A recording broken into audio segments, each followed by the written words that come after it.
Gavin Packard भारतीय cinema के एक दमदार खलनायक की जीवन की कहानी से आप सबको रूबरू कराने जा रहा हूं।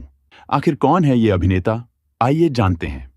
गेविन पैकर्ड भारतीय सिनेमा के उन अभिनेताओं में से एक थे जिन्होंने 1980 और 1990 के दशक में खलनायक और एक्शन किरदारों से दर्शकों के दिलों में जगह बनाई। अपने आयरिश और एंग्लो इंडियन मूल के कारण उनका लुक अन्य अभिनेताओं से अलग था और उनकी फिटनेस कदकाठी ने उन्हें हिंदी और मलयालम सिनेमा में खलनायक की भूमिकाओं के लिए आदर्श बना दिया। हालांकि गेविन ने कई यादगार भूमिकाएं निभाईं, लेकिन उनका निजी जीवन, संघर्ष और निधन की कहानी उतनी ही दिलचस्प और दुखद है। शुरुआती जीवन की बात करें तो गेविन पैकर्ड का जन्म 8 जून 1964 को महाराष्ट्र में हुआ। उनके पिता आयरिश मूल के थे और माता एंग्लो इंडियन थीं। इस मिश्रित पृष्ठभूमि ने गेविन को एक अनोखी शारीरिक बनावट और आकर्षक व्यक्तित्व प्रदान किया, जिसने उनके फिल्मी करियर में अहम भूमिका निभाई। उनका बचपन साधारण था, लेकिन फिटनेस और मार्शल आर्ट्स के प्रति उनका झुकाव किशोरावस्था से ही दिखने लगा। गेविन ने अपनी पढ़ाई महाराष्ट्र में की। हालांकि उनके शुरुआती शिक्षा और शैक्षणिक पृष्ठभूमि के बारे में ज्यादा जानकारी नहीं है, यह स्पष्ट है कि उन्हें खेलों और फिटनेस में गहरी रुचि थी। गेविन ने 1980 के दशक में बॉलीवुड में कदम रखा। उनकी पहली बड़ी फिल्म थी इलाका 1989, जिसमें उन्होंने अपनी उपस्थिति दर्ज कराई। इसके बाद उन्होंने कई फिल्मों में खलनायक और सहायक किरदार निभाए। उनका शारीरिक रूप, सफेद रंग और मजबूत कद काठी उन्हें विशिष्ट खलनायकों की सूची में शामिल करता था। गेविन को उन भूमिकाओं के लिए चुना जाता था जिनमें एक विदेशी या अलग संस्कृति का संकेत देना होता था। प्रमुख हिंदी फिल्में इस प्रकार हैं: मोहरा 1994, इस ब्लॉकबस्टर फिल्म में उन्होंने दमदार निगेटिव रोल निभाया। सड़क 1991, एक खतरनाक खलनायक की भूमिका में उन्होंने अपनी पहचान बनाई। त्रिदेव 1989, इसमें उन्होंने खलनायक की भूमिका में शानदार अभिनय किया। चमत्कार 1992, इसमें उनका किरदार सशक्त था। आंखें 1993, गेविन ने एक सहायक खलनायक का रोल निभाया।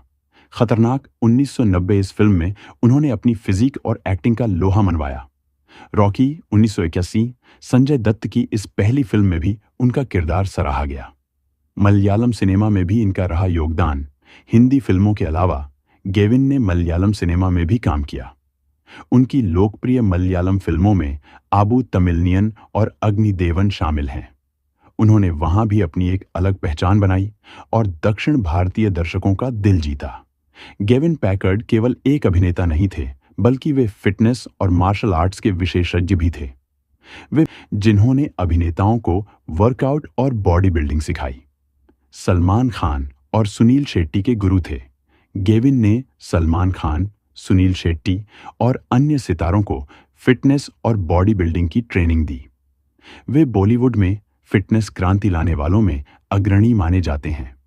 उनकी ट्रेनिंग का असर उनकी फिल्मों में भी दिखता था, क्योंकि वे अपने एक्शन दृश्यों में मार्शल आर्ट्स और स्टंट्स को बखूबी निभाते थे।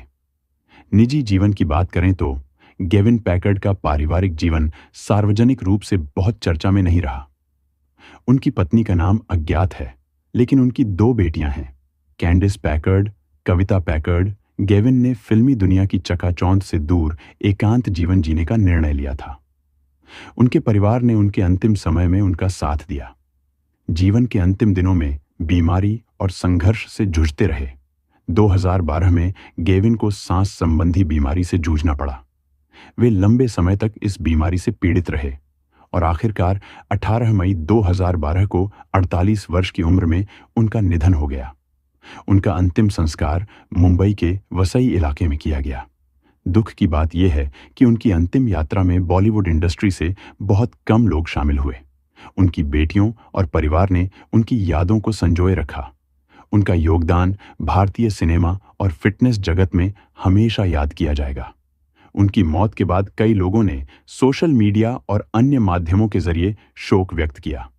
हालांकि यह दुखद था कि इतनी बड़ी फिल्म इंडस्ट्री में योगदान देने के बावजूद उनके निधन को ज्यादा चर्चा नहीं मिली। गेविन पैकर्ड भारतीय सिनेमा के एक ऐसे अभिनेता थे जिन्होंने सीमित समय में अपनी एक अलग पहचान बनाई।